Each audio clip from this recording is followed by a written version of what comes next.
Selamat pagi teman-teman dan Bapak Ibu Guru. Hari ini kita bersyukur karena Tuhan senantiasa menyambut kita dengan cintanya yang besar. Cinta dan kasih setia Allah yang begitu besar membuat kita yakin bahwa Dialah tempat pernaungan kita. Kini, marilah kita menyanyikan PKJ nomor 14. Kunyanyikan kasih setia Tuhan.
Pertolongan kita adalah di dalam nama Tuhan yang menjadikan langit dan bumi. Kasih karunia dan damai sejahtera dari Allah Bapa dan dari Tuhan kita Yesus Kristus menyertai saudara sekalian. Teman-teman dan Bapak Ibu Guru, ingatkah kita beberapa bulan lalu pernah mengalami masa pandemi yang menakutkan? Pandemi virus corona yang membuat kita banyak sekali kehilangan momen dan kesempatan. Lalu, pada saat itu, apa yang kita lakukan? Apakah kita menjadi orang yang panic buying? Ataukah kita berkeluh kesah terus di rumah saja? Sedangkan, di sisi lain, begitu banyak orang yang harus mempertaruhkan nyawanya di luar. Ataukah kita justru menjadi seorang egois yang tidak mau berbagi di tengah krisis dan tidak mau tahu apa yang sedang terjadi? Kini, ketika himpitan dan krisis kerap menghampiri kehidupan kita, seperti tugas yang menumpuk, teman-teman yang mengecewakan, keadaan keluarga yang jauh dari harmonis, dan sebagainya. Sudahkah kita mengarahkan diri pada janji keselamatan Allah, atau kita justru mengutuki semua yang terjadi dalam kehidupan kita? Ya Allah, kami mengakui kesalahan kami. Ya, kami ingin sekali berubah. Kami ingin selalu meyakini bahwa Tuhanlah gembala kami. Ya Tuhan, ampunilah kami dan lepaskanlah kami dari kungkungan duka yang kelam. Kami memohon kepadamu. Amin. Selidiki aku, lihat hatiku, apakah ku sungguh mengasihimu, Yesus, Kau yang Maha Tahu, tak menilai hidupku, tak ada yang tersembunyi bagimu. Selidiki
Saudara-saudara yang terkasih, kini dengarlah berita pengampunan kita dari Tuhan yang diambil dari Mika 5 ayat 1-5. Berbahagialah orang yang diampuni pelanggarannya, yang dosanya ditutupi.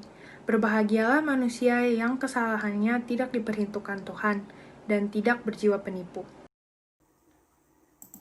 Kusiapkan hatiku Tuhan untuk dengar firman-Mu saat ini. Ku sujud menyembah-Mu Tuhan, masuk hadirat-Mu saat ini. Curahkan urapan-Mu Tuhan, masuk hadirat-Mu saat ini. Ku siapkan hatiku Tuhan untuk dengar firman-Mu.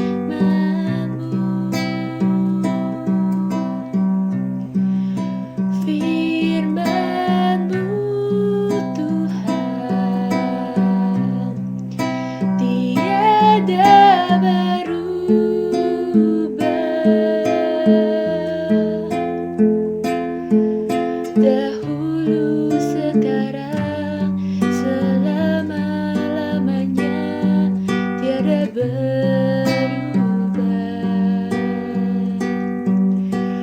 Firman-Mu Tuhan, penolong hidupku. Ku siapkan hatiku Tuhan untuk dengar firman-Mu. Saudara yang terkasih dalam Tuhan Yesus Kristus, saya ingin mengutip sebuah statement dari seorang petenis asal Amerika, Arthur Ashe. Dia berkata bahwa salah satu yang menjadi kunci kesuksesan adalah kepercayaan diri. Kunci kepercayaan diri adalah persiapan. Persiapan. Saudara, ketika seseorang akan melakukan perjalanan jauh, misalnya dengan mobil, pasti membutuhkan persiapan. Mulai dari fisik mobil, oli, oil, ban, bensin, dan sebagainya, sampai kondisi fisik dari orang yang melakukan perjalanan tersebut. Seorang yang akan melakukan ujian juga, misalnya di sekolah, di kuliah, atau akan mengikuti tes di sebuah pekerjaan, membutuhkan persiapan. Minimal dia harus menguasai materi-materi yang akan diuji, kesehatannya harus dijaga, istirahatnya harus diatur, dan sebagainya. Jika tanpa persiapan, saudara, sangat besar kemungkinan seseorang akan sampai jauh sekali dari titik yang diharapkan. Bahkan bisa jadi malah tidak sampai.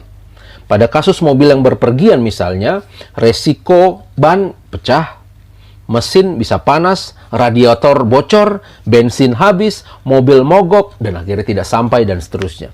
Pada contoh seorang yang akan ujian, jika dia tidak mempersiapkan dengan baik, dia bisa mendapatkan nilai yang jelek, bahkan beresiko gagal atau tidak lulus. Saudara-saudara, sebaliknya, sebuah persiapan akan membuat seseorang akan lebih dekat dengan hasil yang dituju. Kalaupun di tengah perjalanan ada rintangan, itu sudah diantisipasi. Karena sesungguhnya bukankah persiapan itu merupakan hasil dari hitung-hitungan paling buruk yang mungkin terjadi di dalam perjalanan ketika kita menempuhnya nanti. Saudara, persiapan membuat orang lebih percaya diri. Kalau seseorang sudah percaya diri, maka ia akan menjadi seorang yang tenang, berani, tangguh, dan siap dalam menghadapi berbagai tantangan dan ujian. Saudara yang terkasih, dalam perikop yang kita baca tadi, kita melihat ada 5 orang gadis yang bijak dan 5 gadis bodoh. Mengapa mereka disebut sebagai wanita bijak dan wanita yang bodoh? Di manakah letak kebijaksanaan dan kebodohan para gadis itu? Ada 2 hal yang saya ingin kita lihat di dalam bacaan kita. Yang pertama tentang persiapan, saudara. 5 wanita disebut bijaksana karena mereka mempersiapkan diri. 10 gadis dalam teks kita hari ini, sebenarnya mereka semua tahu apa yang sedang mereka tuju dan nantikan.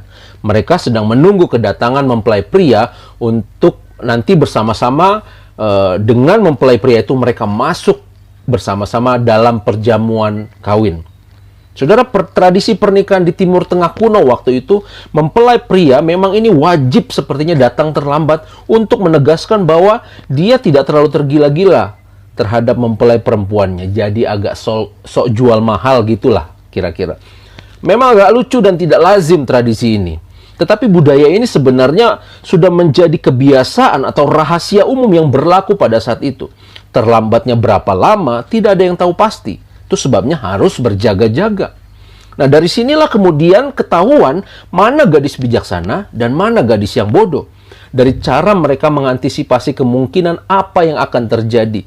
Dari siapa yang mempersiapkan dengan baik atau tidak. Mereka yang mempersiapkan persediaan minyak yang lebih banyak adalah mereka yang sampai pada tujuan. Adalah mereka yang ikut di dalam perjamuan pernikahan tadi. Siswa-siswi, Bapak Ibu guru SMAK 2 yang terkasih, persiapan memang selalu membutuhkan effort yang lebih. Tetapi percayalah, yang paling bisa menikmati keberhasilan di depan nanti adalah orang-orang yang melakukan persiapan. Sama halnya juga dengan kita sebagai pelajar. Seorang pelajar yang berani membayar harga lebih, belajar lebih banyak, latihan lebih banyak, disiplin dan bertanggung jawab lebih konsisten, mengisi dan memperlengkapi diri dengan hal-hal yang berguna, sudah tentu akan lebih dekat dengan tujuan yang hendak dicapai. Jika kita ditanya, siapa yang mau berhasil? Pasti semua mau berhasil, bukan? Tetapi masalahnya, tidak banyak orang yang berani memilih untuk membayar harga mencapai keberhasilan tersebut. Makanya akan selalu lebih banyak orang-orang yang menyesal kemudian di depan. Sama seperti 5 wanita bodoh yang digambarkan di dalam bacaan kita tadi, saudara. Ini yang pertama, saudara, bahwa persiapan itu menjadi sesuatu yang penting. Apa yang kita bisa pelajari dari teks kemudian? Yang kedua adalah berani berkata tidak. Kelima gadis bijaksana itu disebut bijaksana karena keberanian mereka untuk berkata tidak. Matius 25 ayat 9. Tetapi jawab gadis-gadis yang bijaksana itu, tidak, nanti tidak cukup untuk kami dan untuk kamu. Lebih baik kamu pergi kepada penjual minyak dan beli di situ. Saudara-saudara yang terkasih, seorang yang bijaksana tahu apa yang penting dan yang menjadi prioritas bagi dirinya. Bahkan ketika harus berkata tidak untuk sesuatu yang di luar tracknya, di luar tujuannya. Tidak karena ini baik untuk saya. Tidak karena saya tahu saya sedang melakukan apa. Tidak karena ini adalah sebuah program rencana planning saya yang sudah saya buat sebelumnya. Saya tidak mau diganggu. Tidak karena ini sebuah prinsip dalam hidup saya. Tidak karena nanti kalau saya bilang iya, kita berdua bisa berabe. Bahkan kemungkinan situasi akan menjadi lebih kacau dan sebagainya. Tidak karena itu justru akan membawa saya mundur daripada tujuan saya. Menghambat perjalanan mimpi atau visi saya. Siswa-siswi dan Bapak Ibu guru SMAK 2 yang dikasih Tuhan, semua persiapan dan perencanaan yang telah kita buat itu bisa hancur berantakan seketika karena ketidaktegasan kita. Ketika kita berkata, ya. Saudara, tergoda untuk mengatakan ya, ini justru membuat kita kehilangan tujuan di depan. Ya, misalnya dalam kehidupan belajar, saya mau melihat dan menyontek paper teman misalnya. Ya, saya mau menunda mengerjakan tugas. Ya, saya mau menyia-nyiakan waktu untuk mempersiapkan diri menghadapi ujian. Kadang-kadang ya tidak selalu baik, tetapi ya kompromi terhadap hal-hal yang menghambat pekerjaan kita, mimpi kita, visi kita. Ini bisa justru menghambat kita untuk sampai kepada tujuan. Saudara, dari dua pelajaran ini, pertanyaan besarnya yang saya ingin ajukan kepada kita sekarang adalah, kita sedang berada di kelompok mana? Kalau kita menggunakan gambaran gadis bijaksana dan gadis bodoh. Dan harapan saya, kita bisa belajar dari keduanya. Kalau kita merasa kita berada dalam kelompok gadis bodoh, biar kita dari kekurangan-kekurangan kita, pengalaman-pengalaman kebodohan kita belajar untuk menjadi lebih bijaksana. Kalau kita merasa kita berada dalam kelompok bijaksana, kita terus mempertahankan komitmen kita, kesetiaan kita untuk mengerjakan bagian kita, selalu mempersiapkan diri, selalu berani tegas melakukan hal-hal yang benar, yang baik di dalam kehidupan kita. Saudara yang terkasih dalam Tuhan Yesus Kristus, saya percaya setiap orang memiliki tugas dan panggilan di dunia ini. Kita sebagai orang percaya adalah rekan atau kawan sekerja dari Allah. Bahwa kita berada di dunia ini bukan sebuah kebetulan, tetapi demi sebuah misi. Itu sebabnya eksistensi kita ketika di dunia ini, itu harus kita isi dengan sebaik-baiknya. Prestasi, sikap, tindakan, perkataan kita, ini menjadi sebuah sarana untuk menyatakan kemuliaan Tuhan. Untuk menunjukkan betapa Allah yang kita kenal itu, Allah yang memberkati kita, Allah yang sudah menyelamatkan kita, itu juga ingin menyelamatkan sesama. Itu sebabnya menjadi excellent, ini bukan excellent untuk diri kita. Menjadi excellent adalah demi kemuliaan Tuhan. Itu sebabnya mari persiapkan hati dan pikiran kita. Mari kita berani berkata tidak. Mari kita menjadi orang-orang yang selalu menyatakan kemuliaan kita di sekolah. Entah kita sebagai murid atau guru, di keluarga, di rumah, di pertemanan, di mana saja, di masyarakat, di mana Tuhan menempatkan kita. Sepanjang umur kita, sepanjang hidup kita. Ini adalah sebuah kesempatan untuk menyatakan kemuliaan Allah. Saudara dan saya adalah rekan atau kawan sekerja Allah. Kiranya Tuhan memberkati dan menolong kita semua. Amin.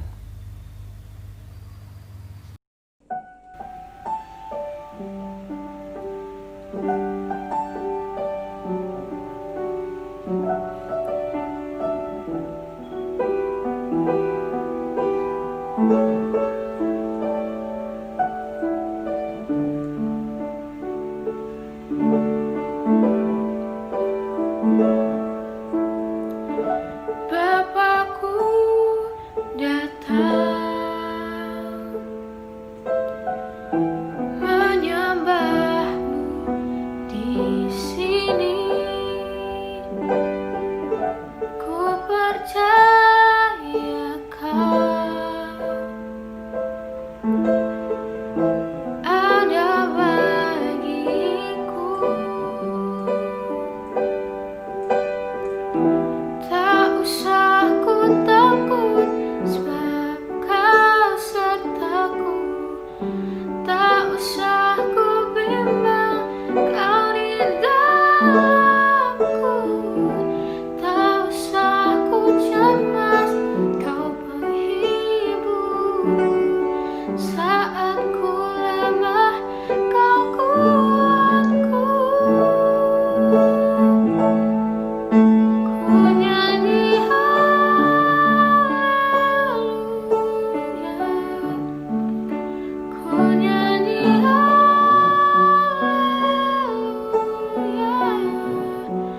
Sungguh kau hebat, ajaib perkasa perbuatanmu.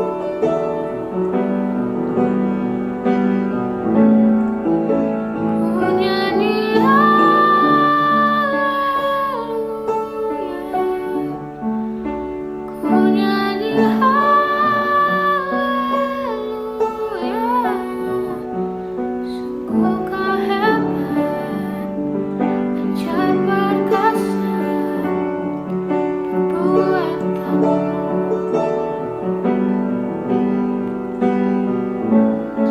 Di hidupku.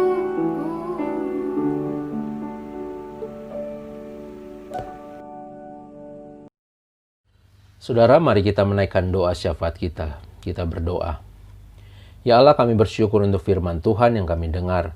Biarlah kebenaran firman-Mu yang menerangi kami, boleh kami hidupi dalam kehidupan sehari-hari. Dan kami menjadi alat-alat yang menyatakan kemuliaan Tuhan melalui perbuatan, melalui excellent yang kami ciptakan di dalam keseharian kami. Terima kasih Bapak, kami mau berdoa untuk riksar, pelaksanaan riksar dan pensi yang dimulai hari ini. Tuhan kiranya memberkati semua acara ini supaya boleh berjalan dengan baik dan kami boleh bersuka cita dan bisa menggali kreativitas lewat momen ini. Terima kasih Bapak, kami berdoa untuk penerimaan siswa baru tahun 2021-2022. Tuhan, biarlah antusias para calon-calon siswa-siswi yang baru ini juga boleh Tuhan terus tumbuh kembangkan di dalam kehidupan para calon siswa, bahkan ketika situasi pandemi COVID ini masih melanda. Biarlah kerinduan untuk terus belajar dan memperlengkapi diri boleh Tuhan ciptakan. Dan kami rindu supaya melalui lembaga penabur ini, banyak siswa juga yang terus berkembang, bertumbuh bersama-sama dengan kami melalui iman, spiritualitas, dan akademis. Terima kasih Bapak, kami berdoa untuk kesehatan para siswa dan guru. Biarlah Tuhan terus tambahkan ketahanan di dalam kami menjalani setiap proses belajar mengajar di sekolah, supaya kami semua memperoleh manfaat, memperlengkapi kami dan belajar berproses bersama-sama untuk mewujudkan sebuah tujuan yang baik. Terima kasih Bapak, kami berdoa untuk orang tua siswa yang mensupport dan mempercayakan proses belajar mengajar ini di Semak 2 Penabur. Biarlah orang tua ini juga Engkau berikan kekuatan, kesehatan, bahkan juga berkat-berkat di dalam kehidupan mereka, dalam pekerjaan usaha. Tuhan memberkati. Makasih Tuhan, kami berdoa untuk Yayasan Penabur dalam program dan menghadapi tantangan COVID-19 ini. Ini tidak mudah, tetapi biarlah Tuhan memberikan hikmat bijaksana kepada setiap pengurus yayasan, supaya mereka bisa memiliki hikmat bijaksana di dalam menetapkan atau membuat setiap kebijakan-kebijakan yang baik untuk keberlangsungan proses belajar mengajar di Penabur. Kami berdoa untuk bangsa dan negara yang terus berupaya menekan atau menghentikan COVID-19 ini. Tuhan memberikan hikmat bijaksana. Bahkan tim medis, orang-orang yang terus berupaya bekerja demi menghentikan virus ini. Tuhan, kiranya Engkau memakai mereka, memberikan kekuatan, kesehatan, ketahanan juga di dalam mereka bekerja. Berdoa untuk mereka yang menderita karena COVID, bahkan untuk orang-orang yang keluarganya meninggal karena penyakit COVID. Tuhan yang hiburkan semua, memberikan kekuatan. Terima kasih Bapa, inilah doa dan ucapan syukur kami. Kami naikkan di dalam nama Tuhan Yesus Kristus. Kami berdoa dan syukur. Amin.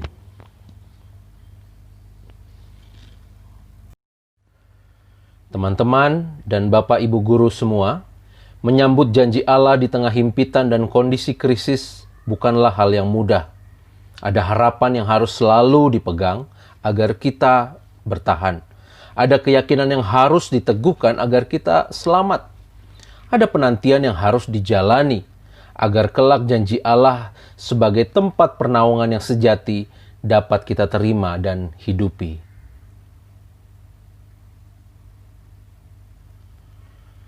Maka, kini saudara-saudari, sebagai umat yang telah ditebus, sambutlah janji Allah yang telah, sedang, dan akan terus menjadi tempat pernaunganmu di tengah badai tofan. Saudara-saudara yang terkasih dalam Tuhan Yesus Kristus, arahkanlah hati dan pikiranmu kepada Tuhan, dan terimalah berkat Tuhan. Tuhan memberkati engkau dan melindungi engkau. Tuhan menyinari engkau dengan wajah-Nya dan memberi engkau kasih karunia. Tuhan menghadapkan wajah-Nya kepadamu dan memberi engkau damai sejahtera.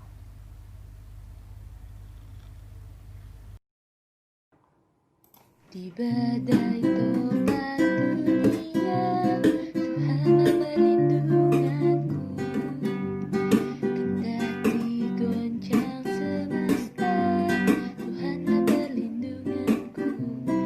Ya Yesus gunung batu di dunia, di dunia, di dunia. Ya Yesus gunung batu di dunia, tempat berlindung yang teguh.